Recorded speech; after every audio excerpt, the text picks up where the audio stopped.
Hello, everyone. I'm sure you've all seen the Harry Potter movies or read the books, but do you know the real story behind them? What if I told you that one of the most successful women in the world once wanted to end her life? That she was a single mother, living in extreme poverty, struggling with depression, and rejected by 12 publishers? What if I told you that this woman, who had no job and no hope, later became a billionaire? This is the story of J.K. Rowling, the woman who created Harry Potter, one of the most famous book series in history. This is not just a story. This is a lesson in life, in persistence, and in never giving up. If you have ever failed, felt lost, or thought of giving up, then this story is for you. And if you are learning English, this is the perfect story to listen to, because every word is simple and easy to understand. So stay with me until the end, because this story will change the way you see failure, rejection, and success forever. Chapter 1. The Early Life of J.K. Rowling. J.K. Rowling's real name is Joanne Rowling. She was born on July 31st, 1965, in a small town called Yate, England. She grew up in a simple middle-class family. Her father was an engineer, and her mother was a science technician. They were not rich, but they lived a normal life. Joanne had a younger sister named Diane, and the two of them were very close. As a child, Joanne was very quiet and shy. But she had one thing that made her different: her imagination. From a young age, she loved stories. She would spend hours writing little stories and telling them to her sister. When she was just 6 years old, she wrote her first story about a rabbit who got sick and was visited by his animal friends. Even at such a young age, she knew she wanted to be a writer. But life was not going to be easy for her. Joanne loved books and dreamed of becoming a famous author. But her parents did not believe writing could be a good career. They wanted her to study something practical, like business. However, Joanne's love for writing never faded. She went to Exeter University to study French, but deep inside, she did not want to. She did it to please her parents. Then, at the age of 15, something terrible happened. Her mother was diagnosed with multiple sclerosis, a disease that affects the brain and body. Over the years, her mother's condition became worse and worse. This broke Joanne's heart. She was extremely close to her mother, and watching her suffer every day made her deeply sad. By the time Joanne finished university, her mother's health had worsened. She moved to London and worked in different jobs, including as a secretary, but she was not happy. She wanted more from life. One day in 1990, something magical happened. Joanne was sitting on a train from Manchester to London when an idea suddenly came to her. It was an idea about a young boy, a boy with glasses, a boy who did not know he was special, a boy who would one day become a great wizard. That boy's name? Harry Potter. She had no pen, no paper, nothing to write on, but she could not stop thinking about the story. In her mind, she imagined Hogwarts, the school of magic. She imagined Dumbledore, Ron, Hermione, and Voldemort. By the time the train reached London, she had already planned a big part of the story in her head. She rushed home and started writing immediately. This was the moment that changed her life forever. Just as Joanne started writing Harry Potter, something terrible happened. Her mother, the person she loved the most, passed away in December 1990. She was completely heartbroken. She had not even told her mother about Harry Potter. The pain of losing her mother was unbearable. She fell into deep depression. To escape, she moved to Portugal in 1991 to teach English. She thought a new country would help her forget the pain. While living in Portugal, she met a man named Jorge Arantes, and they got married. Soon they had a baby girl named Jessica. But this marriage was not happy. Her husband was abusive. He would fight with her all the time. After just 1 year of marriage, they got divorced. Now she was a single mother, alone in a foreign country, with no money, no job, and a small baby to take care of. She had nothing. In 1993, she returned to Scotland, her home country. She had no house, no job, and no help. She was so poor that she had to live on government benefits, which means the government gave her money just to survive. She could not afford food. She could not afford heat. She was completely broke. She suffered from severe depression and even thought about ending her life. She felt like a complete failure. But she had one thing left: her dream. Even in her darkest times, she continued writing Harry Potter. She would go to small cafes with her baby and write for hours, even though she had no idea if anyone would ever read her book. She just kept writing. She had no money. She had no job. But she had a story, and she was not going to give up. J.K. Rowling had written her first Harry Potter book, but her journey was far from over. She had no money. She had no support. She was living on government aid, struggling to feed her baby. She was depressed, lonely, and felt like a complete failure. But she had one thing: a story. She believed in her book. She knew it was special. Now she just needed someone else to believe in it too.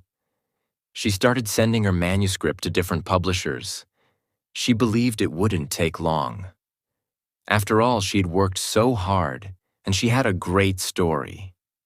She sent her manuscript to one publisher. They rejected it. She told herself, "It's okay. This happens to many writers." She sent it to another publisher. They rejected it too. Then another, and another, and another. Every time she opened a rejection letter, her heart sank. Each time she thought, maybe this is the one. But each time she was disappointed. She started doubting herself. Maybe my book isn't good enough. Maybe I'm not meant to be a writer. She was already at her lowest point in life. No money, no job, no support. And now, rejection after rejection. Most people would have given up. But she didn't. She kept sending her manuscript until she'd received 12 rejections. 12 different publishers told her, "This book won't sell. Children won't like it. It's too long. Magic stories don't work anymore." They all said no. For most people, 12 rejections would mean the end of the road. But for J.K. Rowling, it was just the beginning. After 12 rejections, she sent her manuscript to a small publishing house called Bloomsbury. She waited. Days passed, then weeks. One day, she received a letter. She opened it slowly, expecting another rejection. But this time, it was different. Bloomsbury liked the book. They saw something special in Harry Potter. But they were still unsure. The chairman of Bloomsbury, Nigel Newton, took the first few chapters home. That night, he gave them to his 8-year-old daughter, Alice, to read. She loved the story. She finished the first chapter and begged for more. The next day, she told her father, "This is the best book I've ever read. You have to publish it." That was it. A little girl's love for the story convinced Bloomsbury to give J.K. Rowling a chance. They offered her a deal, but it was small. She was given an advance of just £1,500, about $2,000. Even after all her struggles, even after writing a book that would later change the world, her first paycheck was tiny. But she didn't care. She had finally done it. Her book was going to be published. Even after accepting the book, Bloomsbury was not confident. They told J.K. Rowling something that almost broke her heart again. They said, "Don't expect much. Only a few thousand copies will be printed. You won't make a lot of money from this. You should start looking for a real job." Imagine hearing this after years of struggle. But she didn't listen. She had a dream, and she was not going to give up. In 1997, Harry Potter and the Philosopher's Stone was finally published. At first, only 500 copies were printed. That's it. Out of those, some were sent to libraries. No one had any idea that these copies would one day become some of the most valuable books in history. Then, something incredible happened. People started talking about the book. Children loved it. Parents loved it. Teachers loved it. Word spread like wildfire. Soon, publishers in America became interested. A big auction was held to buy the U.S. publishing rights. Scholastic, an American publishing company, won the bid. They offered J.K. Rowling $105,000 for the rights to publish the book in the U.S. From a poor, struggling single mother on government aid to receiving a six-figure deal, her life was about to change forever. She could hardly believe it. For the first time in years, she had money. She could finally take care of her daughter. She could finally breathe. But this was only the beginning, because what happened next no one could have predicted. After the success of the first book, J.K. Rowling continued writing. She released Harry Potter and the Chamber of Secrets, 1998. Harry Potter and the Prisoner of Azkaban, 1999. The books became bestsellers. By the time she released the fourth book, Harry Potter and the Goblet of Fire, she had become a worldwide sensation. The books were translated into more than 80 languages and sold millions of copies. Children, teenagers, and adults all over the world fell in love with Harry Potter. The books became movies, and the movies became blockbusters. By the early 2000s, J.K. Rowling was no longer poor. She was one of the richest women in the world. She had gone from living on government benefits to becoming a billionaire. She had proved everyone wrong. She went from a broke, depressed, single mother to a world-famous billionaire author. Her books were bestsellers. Her movies were breaking records. She was earning millions of dollars every single year. It looked like she had won. But was her struggle really over? No, her life took unexpected turns, some amazing, some heartbreaking. Fame brought new challenges. Success brought new critics. And money? It didn't solve everything. At the peak of her success, J.K. Rowling became a billionaire. Yes, a billionaire. She was making more money than she could ever imagine. But in 2012, something shocking happened. She lost her billionaire status. Did she waste her money? Did she make bad investments? No, she lost her billionaire status because of two things. One, taxes. She believed in helping society, so she paid huge amounts in taxes. Unlike other billionaires who hide their money, she gave a big part of her income to the government. 2. Charity. She started donating millions to charities. She gave money to single mothers, struggling children, and medical research. J.K. Rowling chose to stop being a billionaire. She once said, "You have a moral responsibility when you've been given far more than you need. You must do wise things with it and give intelligently." She never wrote books for money. She wrote books because she loved stories, and she used her success to change lives.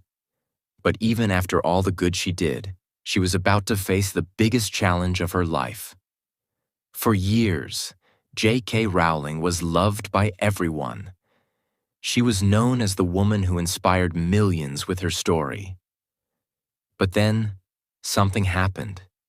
She started sharing her opinions on social media. Some people agreed with her, some people disagreed, and some people attacked her. She was suddenly being criticized, insulted, and even threatened. Some people said, she should stop talking. Others said, she is ruining her legacy. For the first time in years, she was facing a different kind of rejection. Not from publishers, not from poverty, but from the public. Some even tried to cancel her. People who once loved her books now said they would never read them again. It was painful, but J.K. Rowling stood by her words. She refused to apologize for her beliefs. She had faced rejection before. She had been called a failure before.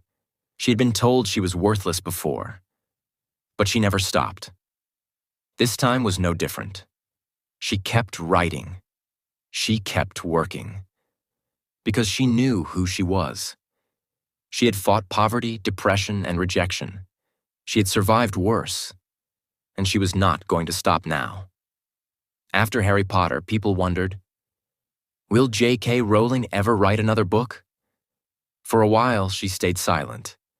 Then, in 2013, she released a new book, but she didn't use her real name. She published it under a fake name, Robert Galbraith. Why? Because she wanted to test herself again. She wanted to know, can I still succeed without the name J.K. Rowling on the cover? The book was called The Cuckoo's Calling. At first, no one knew she wrote it. The book got great reviews, but sold only a few thousand copies.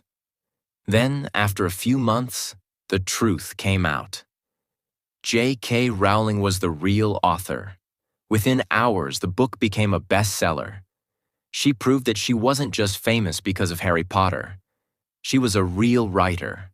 She had real talent. She had more stories to tell. And she wasn't done yet. She had transformed her life from a broke, depressed, single mother to one of the most powerful women in the world. She had created Harry Potter, a story that touched millions of hearts. She had become one of the best-selling authors of all time. She had gone from being rejected 12 times to becoming a billionaire. But even after all this, her story was not over. Even after reaching the top, she still had battles to fight. Even after achieving everything, she still faced struggles. Because life never stops testing you. J.K. Rowling achieved unimaginable success. But behind her success, there was still pain. Her mother never got to see her success. This thought still haunts her. Every time she talks about her mother, she gets tears in her eyes. I wish she had seen this. I wish she had known. She once said, "The books are what they are because my mother died." It was a huge, life-changing moment. Her mother's death changed her forever. And no amount of money, success, or fame could ever bring her back. She still carries this loss in her heart. And that's the truth about life. Even after success, some wounds never heal. Many people ask, how did J.K. Rowling write such an amazing story? The truth is, she lived it. She didn't just imagine Harry Potter. She felt it. She poured her pain, struggles, and emotions into the story. Harry Potter is not just a fantasy story. It's a story about love and loss. Just like Rowling lost her mother, Harry lost his parents. Fear and courage. Just like Rowling was scared of failure, Harry was scared of Voldemort. Hope and friendship. Just like Rowling found support, Harry found Ron and Hermione. Every part of Harry Potter came from her own life. That's why it feels so real. That's why millions of people connect with it. Because it's not just about magic, it's about life itself. Even after becoming famous, Rowling never stopped writing. She could have retired and lived a life of luxury, but she didn't. Why? Because writing was her life. She once said, "I write because I love it, not because I need money. If I stopped writing, a part of me would die." Even after so much criticism, so much hate, so much success, she kept writing. Because for her, writing was never about money. It was about telling stories that matter, and she was not done yet. J.K. Rowling's life is not just a success story, it's a story of rejection. She was rejected 12 times. Failure, she was broke, divorced, and depressed. Criticism. She was attacked, hated, and canceled. But despite all this, she never stopped. She kept writing, she kept fighting, she kept believing, and in the end, she won. Her story teaches us one powerful lesson. No matter how many times you fail, never stop believing in yourself. Because sometimes, the biggest failures lead to the greatest successes. Today, J.K. Rowling is still writing, creating, and inspiring. She continues to write books under her real name and her fake name, Robert Galbraith. She runs charities and helps millions of people. She speaks her mind, even when people disagree. She proves that success is not about money, it's about impact. She's not just a writer, she's a legend. Her story will be told for generations to come. Because she didn't just write books, she changed the world. J.K. Rowling has written over 20 books, including 7 Harry Potter novels, the Cormoran Strike series, and The Casual Vacancy. Her books have sold over 600 million copies worldwide, making her one of the best-selling authors in history. Her net worth is around $1 billion, mostly from Harry Potter books, movies, and merchandise. J.K. Rowling's life was filled with pain, struggles, and failures. But she never gave up, and today she's a symbol of hope for millions of people. So if you are facing rejection today, if you are feeling lost and hopeless, if you think your dreams are impossible, remember J.K. Rowling's story. Remember that success doesn't come easy. Remember that failure is not the end. Because just like J.K. Rowling, your story is not over yet. J.K. Rowling's journey teaches us one thing. Success is not about luck. It's about never giving up. If you believe in yourself, if you keep going no matter how many times you fail, if you work hard even when no one believes in you, then one day your name will be remembered just like J.K. Rowling's. Because greatness is not born, it is made. And just like her, you have the power to write your own success story. Did this story inspire you? Would you like more stories like this? Let me know who you want next. And remember, your dreams are possible. Keep believing, keep fighting, keep writing your story. Because one day, the world will read about you.